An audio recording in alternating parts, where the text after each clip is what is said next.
kisah Abu Ghiyath. Abu Ghiyath ini seorang yang sangat soleh.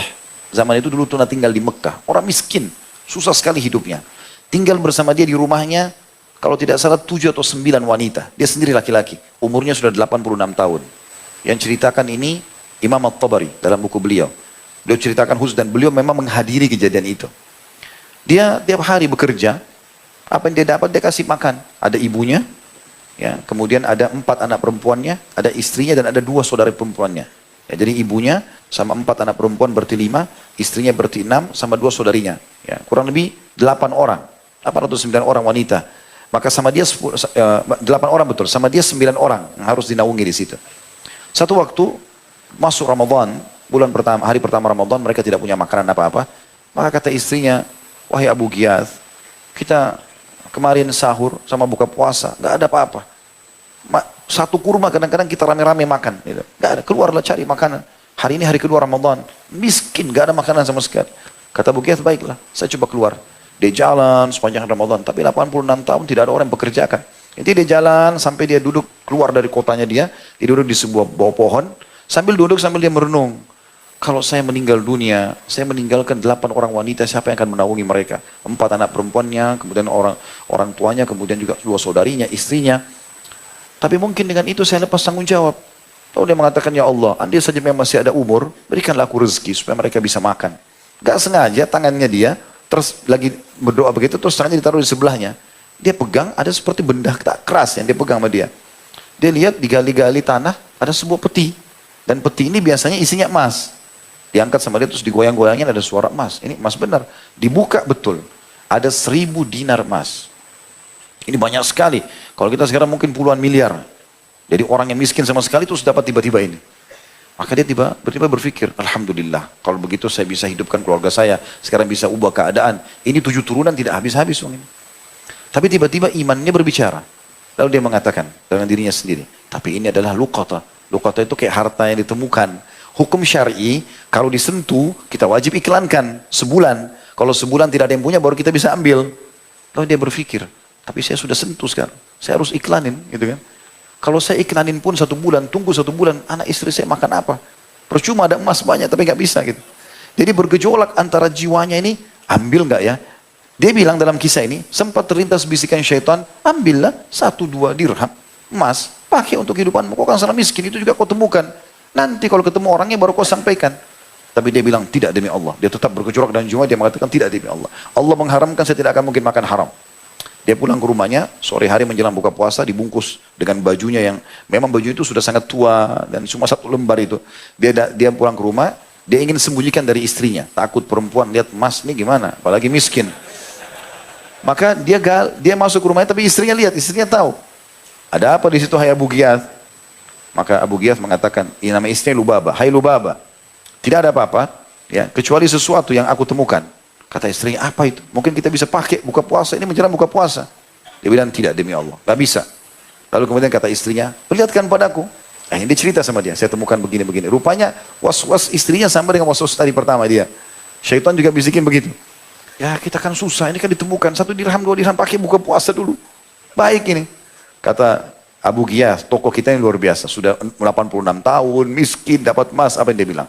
Wahai Lubabah, demi Allah kalau kau sentuh ini, kau saya ceraikan. Jangan sentuh ini emas ini. Kalau kau sentuh, saya ceraikan. Istrinya ketakutan juga.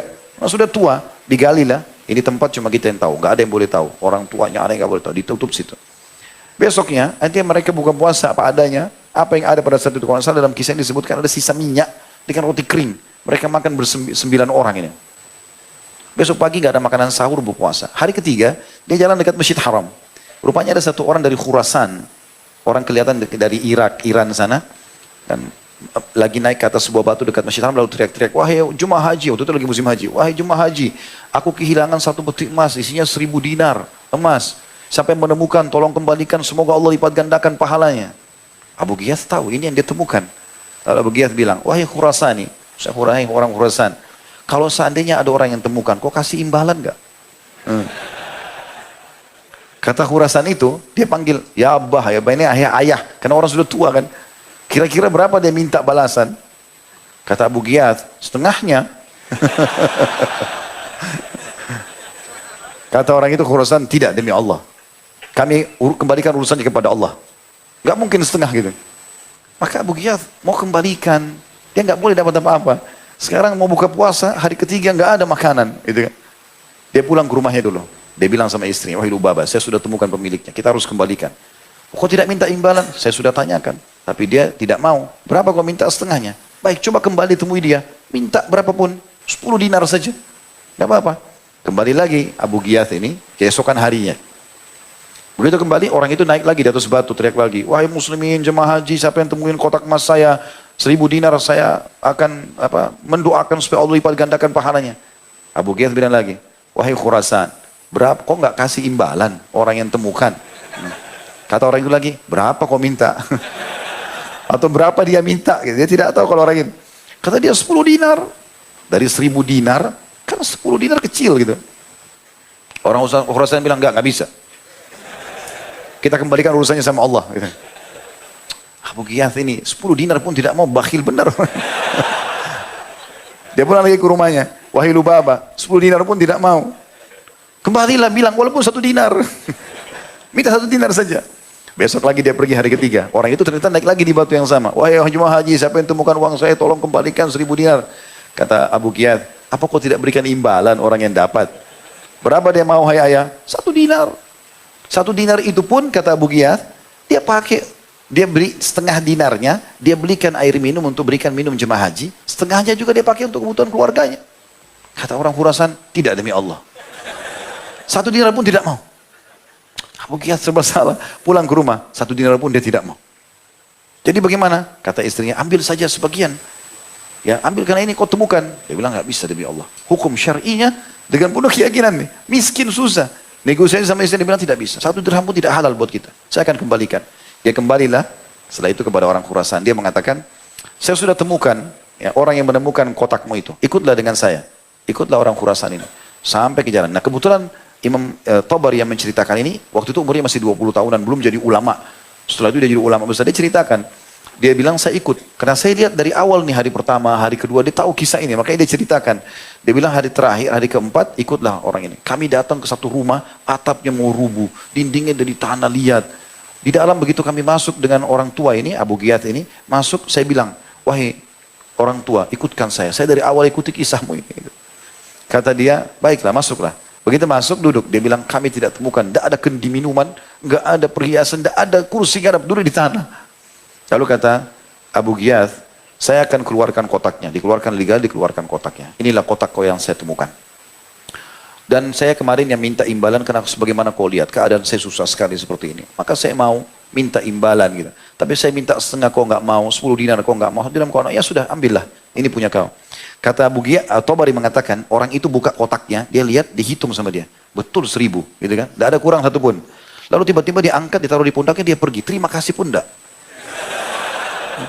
Terima kasih juga enggak. Karena terima kasih juga enggak, maka Abu Ghiyath ini tundukkan kepala. Waktu itu kebetulan para perempuan ini, kata Tabari, lagi melihat dari belakang pintu di dalam. Tabari menggambarkan pada saat itu para perempuan itu membuka mulutnya kayak orang yang kaget. Kayak kaget, ini kok bakhilnya luar biasa. Artinya sudah didapatkan 1000 dinarnya, 1 dirham pun tidak mau dikasih. Tahu ini orang miskin susah.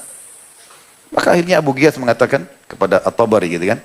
Dia bilang, ketahuilah, sebagaimana kau lihat keadaan keluarga saya. Dan apa kau lihat bajuku ini? Dia pegang bajunya dia. Ini baju cuma 1. Demi Allah baju ini saya pakai sholat. Setelah sholat saya buka, istri saya pakai sholat. Setelah dia pakai sholat, dibuka, ibu saya pakai. Semua 9 orang ini sholat hanya pakai 1 baju. Karena baju mereka tidak layak, tidak tutup aurat. Gitu. Karena susahnya. Kata Tabari, saya tidak tahu harus buat apa lagi. Tapi subhanallah beberapa saat setelah itu, terdengar suara gemuruh depan pintu, ada orang jalan, ketuk-ketuk pintu, atau orang Khurasan itu kembali lagi. Kata dia, Assalamualaikum. Waalaikumsalam. Abu Ghiyath buka pintu. Orang Khurasan tadi yang bakhil nih. Gitu. Maka kata dia, ada apa wahai Khurasan? Subhanallah sekali lagi keimanannya bermain di sini. Maka dia mengatakan, ada apa Khurasan? Dia bilang, saya ingin bertamu. Kata dia, baik silahkan, masuklah. Begitu masuk. Lalu orang Khurasan ini mengucapkan kalimat yang akhirnya menjadi solusi dari masalah dia. Apa yang dia katakan? Ketahuilah wahai orang tua. Ayah saya meninggal di Khurasan, meninggalkan 3.000 dinar. Jadi ada lagi seperti ini 2.000. Gitu kan?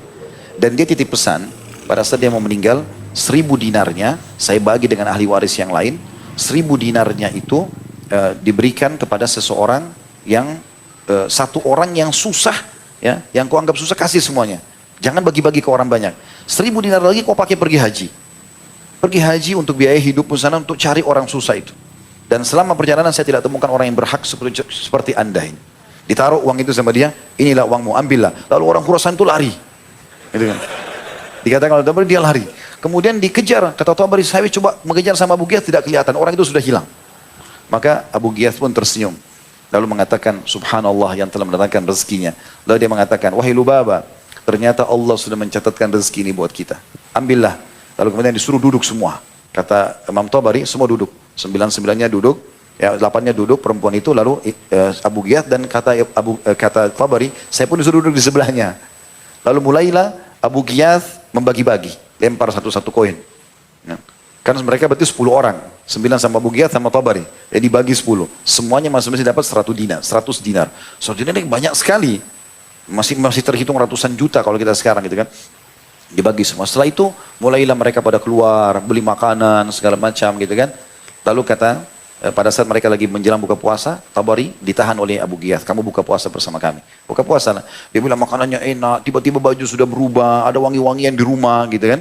Terus kata Tabari menceritakan, Abu Ghiyath berkata pada istrinya, wahai Lubabah, bukankah ini lebih baik kita meninggalkan 1 dinar yang haram karena Allah berikan kita 1.000 dinarnya. Begitu. Lalu kemudian kata Tabari, saya pun gembira dengan itu dan demi Allah uang itu berkah, tidak habis-habis. Saya pakai belanja ini nuntut ilmu segala macam, tidak habis-habis. Berapa tahun kemudian saya kembali ke Mekah, saya temukan anak-anaknya Abu Ghiyath sudah meninggal, saya temukan anak-anaknya menikah sama para pejabat-pejabat. Jadi kaya raya semuanya dan terkenal. Allah Subhanahu wa taala muliakan. Hanya dengan keyakinan tidak akan makan yang haram, Allah balas.